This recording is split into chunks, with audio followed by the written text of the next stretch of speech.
I'm a big fan of the Assassin's Creed franchise. I usually dress up as Connor for Halloween. But like most longtime fans, I've watched the franchise drift away from its original formula in favor of microtransactions, empty space, and repetitive gameplay.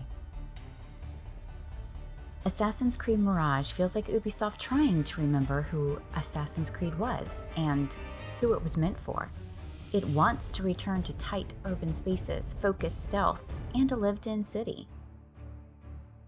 Welcome back to the Asari Gamer, where we explore the art of video games one game at a time. As always, we'll look at this game through the lens of storytelling, world building, visual design, audio and atmosphere, and personal enjoyment.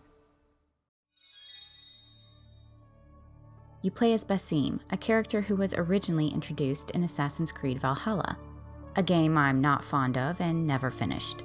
I actively disliked Basim in Valhalla, so I went into Mirage pretty hesitant. That said, Basim is handled much better here. He's more caring, more passionate, and genuinely charming. Nihal, I am good at what I do. That woman would be lucky to have me. But she does not want you.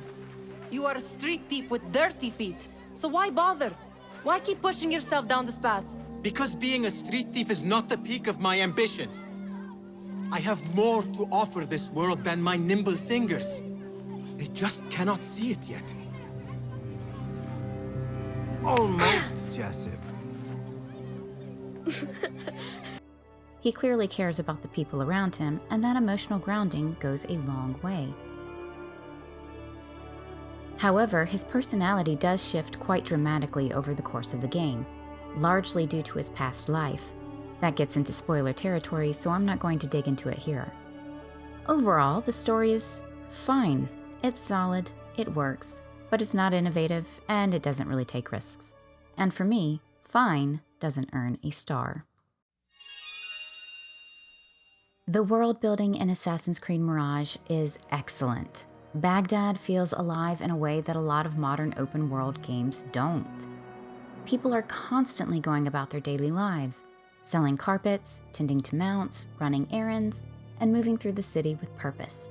They don't feel like set dressing, they feel like residents. Even the distraction systems are grounded in the world. Bards perform in the streets, which means real entertainment is happening organically rather than feeling like a game mechanic. There's also a full day-night cycle with the sun rising and setting over the city. Time passes naturally, and that rhythm makes Baghdad feel like a place that exists beyond the player. This is where Mirage truly succeeds. It creates a dense, lived-in city that feels coherent, immersive, and alive. The visual design in Assassin's Creed Mirage is genuinely lovely. I kept stopping just to look at the tiles. Abbasid-era architecture places a huge emphasis on ornate tilework, water channels, and reflective pools, and all of that is beautifully represented here. Those details aren't just decorative. They add rhythm and texture to the city and make spaces feel intentional rather than generic. The lighting works especially well with these elements, highlighting patterns and surfaces without overwhelming them. It gives the city a softness and warmth that feels appropriate to the setting.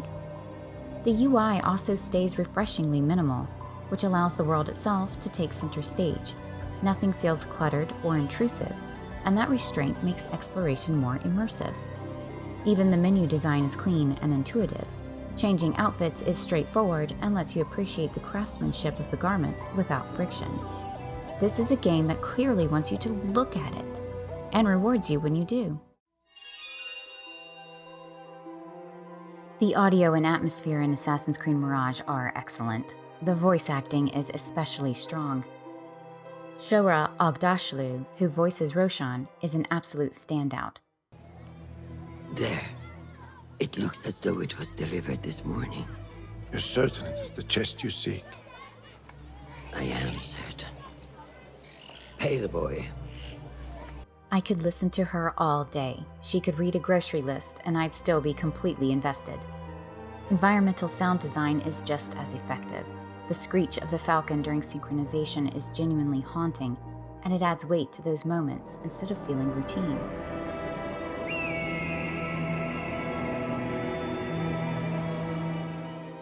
You're also constantly aware of the city through sound. The hooves of mounts passing by, ambient movement, and subtle background noise all reinforce the sense of a living place. The music is beautifully handled and perfectly suited to the setting.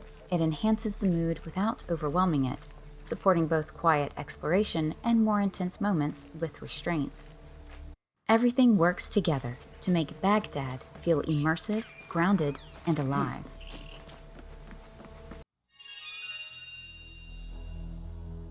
On a personal level, I loved moving through ancient Baghdad. The city is beautiful. And as someone who hates sand, Anakin Skywalker and I are starting a club, this setting was still absolutely breathtaking. I genuinely wanted to be there. That said, the story and the core gameplay left me feeling meh. It wasn't bad, it was fine, but it never fully clicked for me.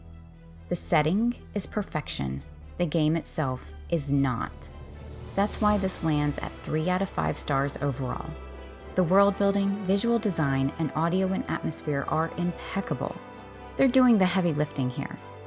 If you're looking for a time travel vacation, this is absolutely the game for you. But if you're chasing that classic old school Assassin's Creed feeling, go play the old games. They're still awesome.